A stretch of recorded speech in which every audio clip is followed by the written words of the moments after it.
Good evening. Welcome to Neighborhood News. I'm John Sylvia. It's Tuesday night, and here with Carlos. Yes, we're back, Yep. and it's Busy day? Tuesday. It's a very busy day today. We're back. It's Tuesday, 7 o'clock, and we're back with another show of Neighborhood News. If you are watching our show and it's not a Tuesday, you are watching a repeat show. So please look for us next Tuesday at 7 o'clock, right here on channel 95.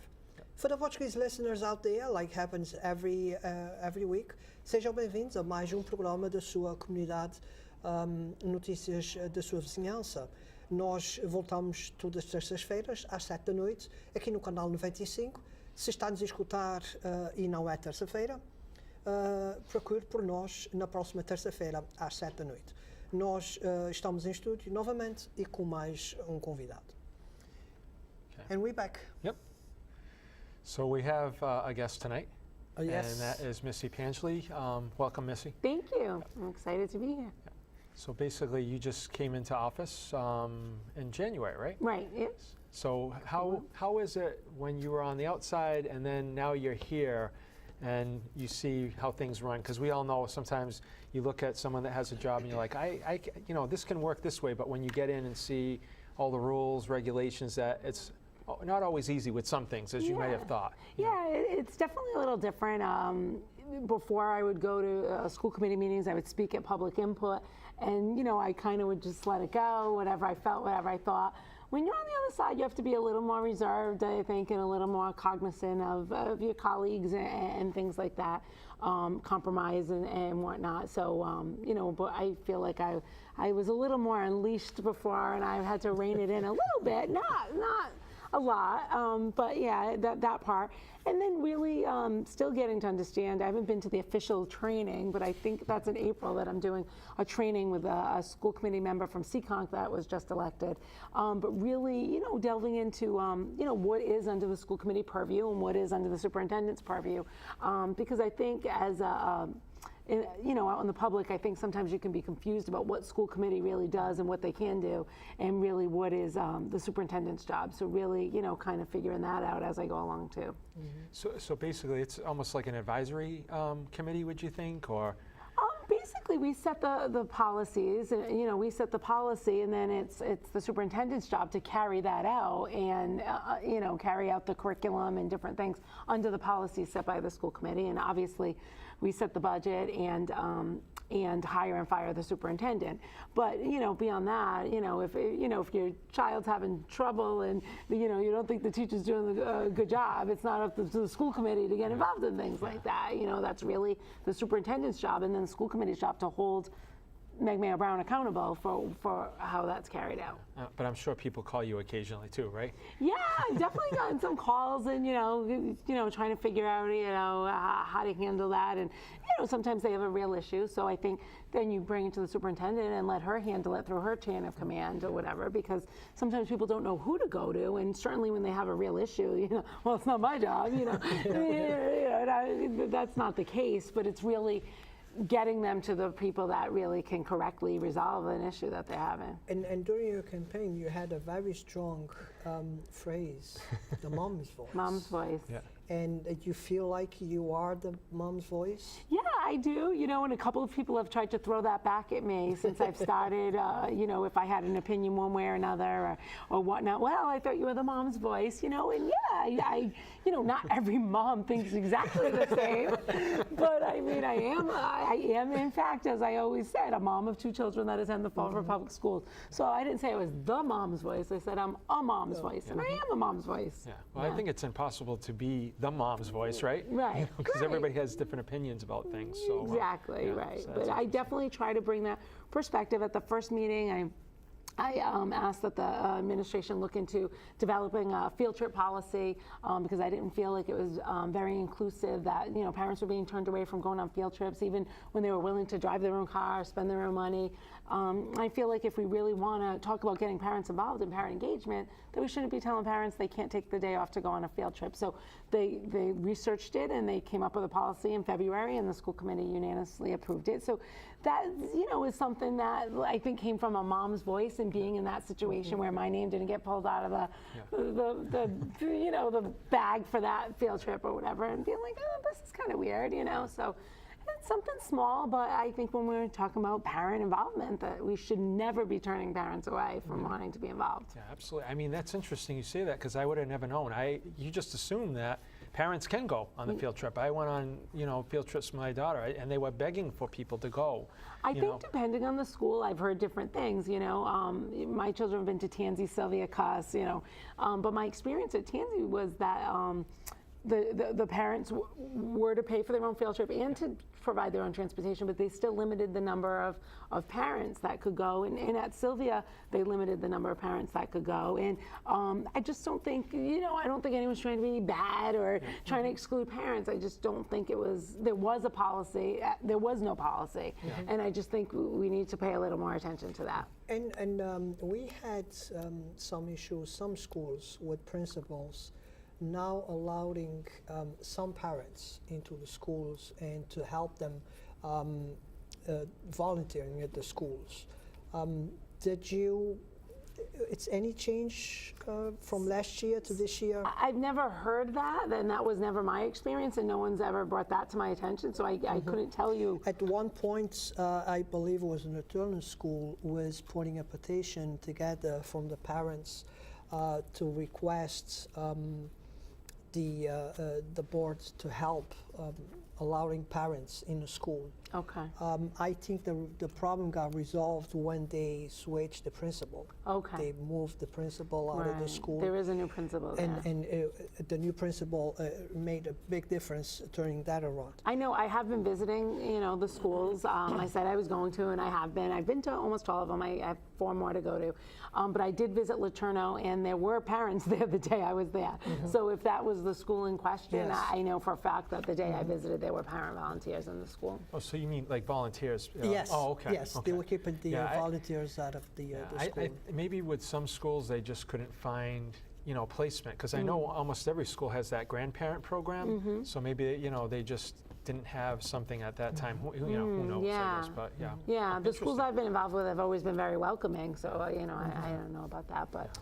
Well, I was going to ask you, I know that you were lucky enough to take over the budget, I was hearing the other day. So how is that working? You're going to probably be pulling your hair out by the end of the year, right? By June. By the end of the year, not yet. Our first meeting is Thursday, not tomorrow, next Thursday, March 10th, that's a Thursday. I'm not sure. No, March 10th is a Monday. 13th, March 13th, the week of March 10th. Right. Anyway, so the elementary schools will start coming in, a few elementary schools that week, some more the next week, then the middle schools, then high school and RPS, and then the department. So so it's going to be an interesting process. I'm definitely looking forward to it. The budget's definitely been something I've always been involved in from the outside and paid a lot of attention to what was going on, spoke about at public input. I do have a finance background, so I think it'll be a good fit for me. And the city, it's going to work into the city budget, and all that's going to be going back and forth, I'm sure. So it'll be an interesting process. But my main concern is that we build a budget that will educate the 10,500 students of the Fall River Public Schools, and that's my concern as we build this budget. Do you see, other than the busing situation, where I guess it was increased, I guess the amount 20 or 30%? Do you see that? I know that's going to impact your budget, but is there anything else that you think that would impact it also, or? I don't really know the numbers of things. I know we're just starting to have conversations with BCC about this early college, high school situation, and I don't know what the finances of that would look like, or even if they could put something together in time for September. Of course, Henry Lord's going to be reopening, so I don't know how all that'll work. But my assumption will be we'll be taking students, from schools and putting them over to Henry Lord. I don't think that'll have a great effect, but those are definitely things, as we're building the budget, we're going to need to be cognizant of, aware of, and making sure that everything works out. And we still full budget for this year. Oh, I'm sorry. we still. But he's, basically the budget for June, we're all set until June. That's when we have to. Yeah, we're all set until June. We'll have to hand over our budget by June 1st to to the mayor's office for him to be able to submit the city budget to the city council. So we still have March, April, we still have 3 pretty much full months of the budget process to go. Well, Missy, what you were just talking about with the Henry Lord, so when that school coming online, are they going to hire more teachers, or you think they're going to just move people around as they move the students around? Yeah, we haven't really discussed that. We're just going to start getting into it at the meeting on Monday as far as the boundaries are going to be drawn. I think the intention will then be to get a pulse of the parents in the city who wants to send their children to that school to get an idea of really what grades we're going to open it as, because we're really not going to determine that until we know, we, of course, pre-K, K will go there if they live within the boundaries, but our 1st, 2nd, 3rd, 4th grade parents wanting to put their kids in that school. Some are going to want to because they're going to say, if I put them there now, they'll stay there till 8th grade. And a lot of people like that idea of being able to be in the same school, like the Doran school from pre-K to 8. So we're really going to have to figure that out. So it's really going to depend on how many grades we have there, what the population is going to be like. I mean, ultimately, what I would love is to be able to take, kids from the other schools and lower classroom sizes, which would mean, additional teachers.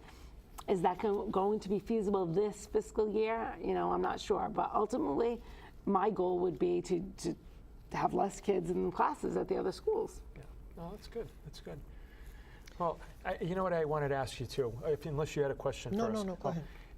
As far as your tours of the schools, has anything surprised you, or is everything?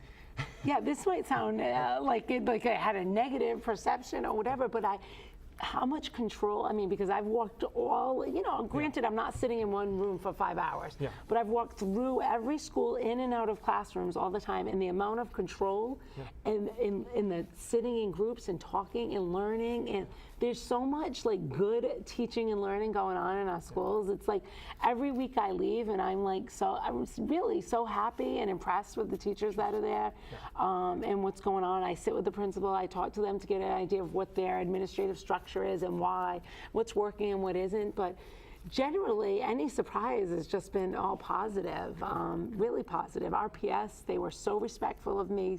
Hi, ma'am, how are you? It was just a really great visit. I went to the Resiliency Middle School the first week it had opened, and things were running smoothly there. So I've been pretty happy with my visits.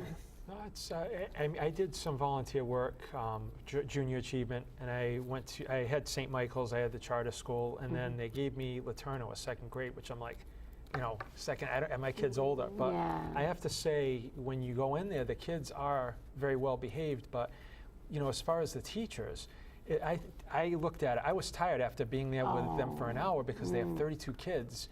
And that's a lot for one person, So that I think is probably a problem. You know what I mean? I give teachers so much credit. This is Read Across America Week. I don't know if you know that, but I was invited to read to kindergarten on Monday, and I read to 1st grade today. And this is funny, but literally just my arm from holding 3 books while I read, it was hurting. And I'm like, how do they do this, right? And then they'd be talking, and I'd be doing clapping to try to get them, to quiet down or whatever. And I just, most of my experience has been at the elementary school level, and of course, I give all teachers credit, but at the elementary level, I just give them so much credit. It's hard. Yeah, no, it is. It's hard work. When you have that many kids and they're younger, where the older kids are more, they're older, so it's so it is. It's not easy. Different challenges at different grades, Yeah. And I know the Watson School is trying something new. Are we into that enough time to see how the school's turning around already? Any results? No, I don't think so.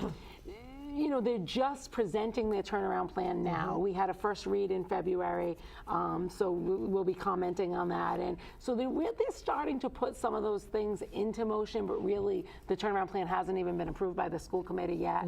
And so it's slow steps. They've made some changes there, and I know the parents have really rallied around that school and are really getting behind turning it around. So after meeting with the principal and knowing how the parents are feeling, I feel really positive about it. But I think it's too soon to say, oh yeah, we're on the road. But I mean, I think they're on the road. But you're not going to see that right away. I have to say that Mrs. Cavallo does a great job. She has definitely experience, and I think she's the right person to try something new at that school and try to turn that school around. I think she's the perfect person to do that. And the new school, the alternative school, the kids are for the whole period now, right? The Resiliency Middle School? Yes. Yeah. So they started, I think it was the first week in February or so, they opened up there, and there are students that were recommended or sent or from Cuss and Morton and Talbot. I forget how many were originally in there, maybe just around 50, but they do expect to add some enrollment to that. Of course, the object is to get the behavior under control and transition them back into the regular setting. And that's a big, priority of mine and questions of mine. Because it's one thing to move them out because they're disrupting what's going on in the middle schools, but it's very important to me that they're getting what they need to be a good member of society as they get older, and it's not like we're going to put you here because we don't we want to leave you behind. Right, and I don't think that's anyone's intention. That's every conversation I've had, I don't feel like that's the intention, so I feel really good about it. Because if I felt like we were doing something to just kind of push them to the side, I wouldn't feel good about that. I totally agreed with that move because those kids definitely need extra attention. If they need extra attention, that means the classes need to be smaller. So the teacher will know the kid by the name and monitoring that kid the whole time that he's in school. Not just the behavior, but I believe that some of those kids that move into that school had problems missing school. So when you get a school that's only 50 kids, it's easier for you to make sure that he's in school every day. If Anthony's not here yet, let's call the parents. Let's see why Anthony's not here yet. Right. So move them to a smaller environment. Gives the teachers more time to look after them. And exactly this way, we doing everything that we can not to leave them behind. Right. Just to give them the push they need through those years that they're going through family problems, they have problems. So if we could pass them that period of time with that push and get them in a different step that they can take it from there. Yeah. And I think that's why I thought it was a good move on the school department doing that. Yeah. Not just going to help the other kids that now have the extra time to concentrate in class because those kids are now yelling in class and stuff like that. So those kids will move on, and the kids that move to this class, this smaller school, gives them the opportunity to not in the same school, but to move along and meet them at the end at the high school. Yeah. Yeah, and I met the principal there. I'd never met her before, but I had good things about her. She had been at Durfee and Talbot, and I was so impressed with her. Like, I left and I was texting my friend who works at Durfee. I love her, like, So I think she is the right woman for the job, and and definitely, those teachers should be the ones that really care about their profession, about teaching, and not because in all jobs, we have those that really care about the job. They are 20 minutes before they start working. And every job, we have those that just come late and they're just waiting for the end of the day to go home again. What are you talking about me? Because I got here later today. No, I was going to say, what's he talking about himself? We didn't have to move this up. I came from Boston and I got here first than him. But besides the point, so those teachers has to be really teachers that really care about their jobs, love teaching, and love kids. Yeah. Because that's pretty much what's gonna turn those kids around. And a lot of these kids, it was a new thing on Facebook today that I just share. Was a boot camp, and the the little boy. yes, Yeah, the little yeah. boy, a 10-year-old. Yeah. He was going on a show supposed to be punished. Yeah, yeah. And the guy, did you watch Yeah, the it was video? it was a drill sergeant. I guess the kid was going to boot camp because he was 10. He was misbehaving, and the drill sergeant came out and said, you know, you're going to behave. You know, do you want me to be your father? I'll straighten you out. And he went, yeah. Yeah. So because he had no dad, so it was a good story. Yes, again, it's a lot of kids out there. That's exactly what they need. It's Yeah, a family right, yeah. to make them, you know, do the right things and go the right places. Right.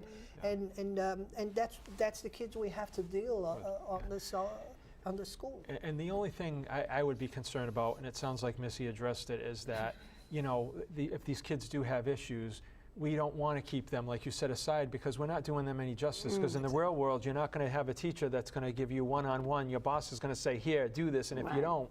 So we don't want to have, you know, citizens that can't, you know, even Adapt to the real world. Yeah, thank you. So, That's pretty much a wake-up call. Say either you're gonna, you know, do what you need to do, or else, you Yeah. know. I feel really good about it. I think it's going to be Me good. too. Me Yeah. too. I think that was the right move, and I'm sure those kids now will really improve, and they will turn around. Missy, and I don't mean to put you on the spot with this, but do you have, because Be I know careful you with think, I know you think parental involvement is very important, and I know you're involved with your two kids' education. Is there a way? I mean, we have this problem, I think, in the city, even with the issues that we have, to get parents to buy in and be more committed or more involved in their kids' education. Is that?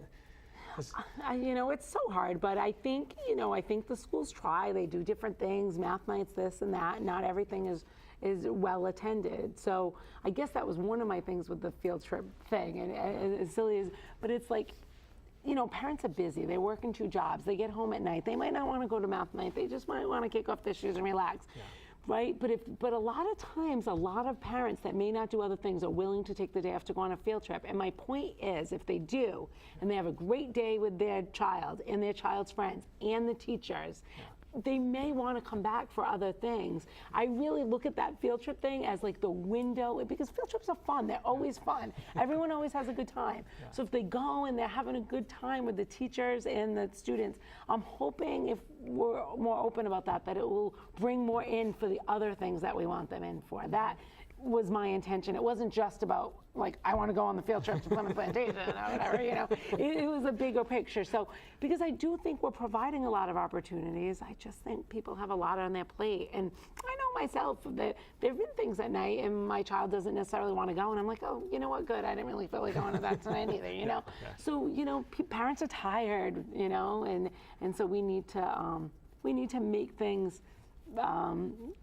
make them want to come in and make it fun and fresh and whatnot. And that can make a big difference if a parent walks into a school every time that he has a question or every time that something happens, something's going on in the school. That it's a big help because teachers, I believe teachers having a hard time to connect with the parents. So if it's something that can bring the parents into the principal, that's a big thing because I think that the biggest problem that the principal could have is to connect with the parents and to get the parent into the school so they can sit down and have a conversation. Right, You know? and it's just really important, I think, for parents to feel like they're on the same level as the principal and the teachers, and it's a comfortable relationship, and you know they're comfortable to go and not like, afraid, or maybe they had a bad experience when they were in school and they didn't get along with their teachers and their principal. Now their kids are in school and they're like, I don't want to walk through those doors. School wasn't for me. It's so important, I think, to just really cultivate that like friendly, open relationship. Yeah, well, that's a good idea. I mean, it's just, I think that's a big issue with that, and I agree with the parents that we have are working 2 jobs, whereas opposed to a suburban town where the people are probably making decent money, so they have that opportunity to do that. And I know my niece and nephew are the same way. My brother and sister-in-law, they're into everything. They're just nonstop. So it is a different situation. But I agree with you, just to get them to feel like they're part of that. Maybe that could push that. But I just know that if parents aren't involved, it just makes it difficult on the child. And it's not only Fall River, it's everywhere. People have changed.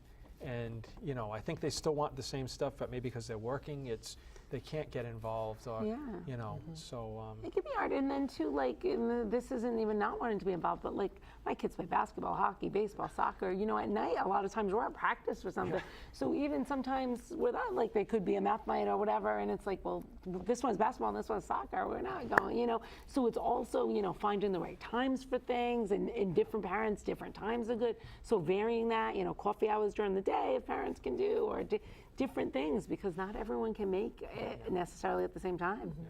Well, I have to say one thing, not to interrupt you, one thing the city is doing a good job in the school department is those fun nights, the family fun nights. I've been to the one at Green a few times, and they get like 300 people that show up there, which is really good.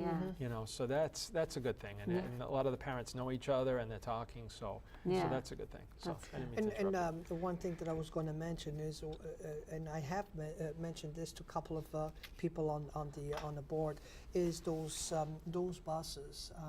I still believe that we need to work better on those on the transportation side, because I see a lot of 76-seaters leaving schools like half empty. You mean the city buses? No, the school buses. School the school buses. buses? Oh. So Lutheran is one of the, not Lutheran, I'm sorry, Morton is one of the schools that my daughter just graduated last year, and they were on Rock Street. And when I was going there to pick her up, I see 5 buses parked in the front. And all those 5 buses, they leave that school like not even a quarter full.